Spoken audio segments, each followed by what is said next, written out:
Hi guys, I'm Sane Mahlase, 34-year-old mom to Keanu who's 11 and Imani who is 3 years old and married to MK, my best friend. In my household, when I was growing up, we never actually spoke about money. The only thing that my parents actually spoke about with regards to money is that we should save. So it wasn't an uncomfortable topic for me speaking about money.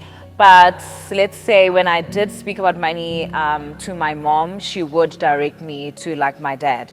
The people or person that I feel influenced me in terms of when I was growing up with regards to money is definitely my parents. So yes, my mom, because she was very, not strict, but she was always just making us aware that, hey guys, you need to save your money. As much as we're giving you guys tuck shop money, but you guys need to save it because you're gonna need it one day. Same thing as my dad. I've got older sisters and they never used to save. I was actually the only one who was saving.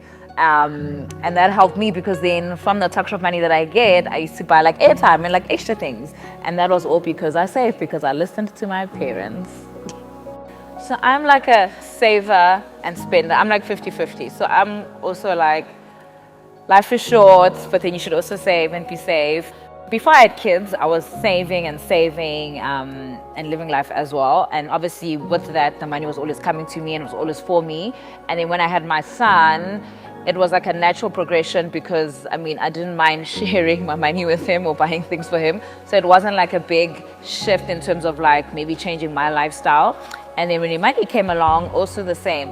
My principles in terms of money, my approach, it's still the same. Like try to be responsible in terms of saving as much as I can, but also doing stuff with the kids and for the kids. Okay, so how I try to teach my kids about money, saving and spending is, so I've gotten them piggy banks, and then as he got older, my mom actually bought him like a kiddie ATM, so you can like deposit money like an ATM and then also the coin. Did that for her too as well. She also has a little ATM now where she deposits money, she puts in money when we give her, and then I've also opened accounts for them where I deposit money into there, and then also when I do work with them, then I give them some money in their bank accounts. What it means to me to basically keep my kids informed about money is so that I want them to be free. Because for me, and I always say this to my husband, I say to him, the reason why, I find money to be important is because it gives you freedom. For me, it's very important, to teach my kids about money and teaching them how to be independent and have freedom. I think the reason why many women of like the previous generation, the reason why they didn't talk about money, I think it was probably like taboo. I think my mom's relationship with money started changing as the generations changed. Her approach changed as the times were changing, and obviously now there's social media, there's people speaking about it, people sharing videos.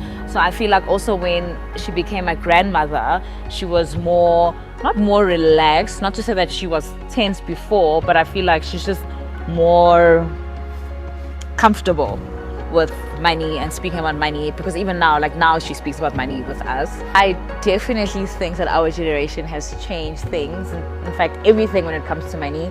We are so open.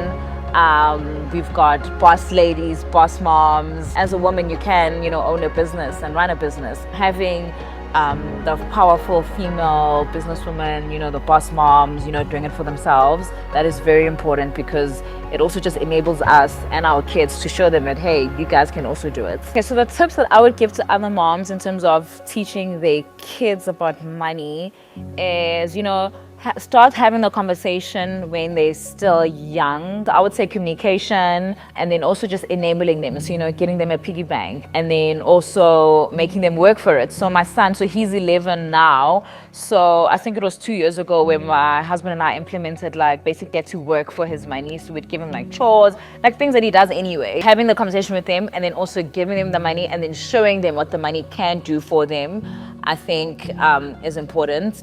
And then also making them use it. So if you want a toy which is not part of anything, then it's okay, then you need to use your money so that you understand the worth and the value. The financial values that I would like to pass down to my kids, number one is saving. So whenever they can, they should save.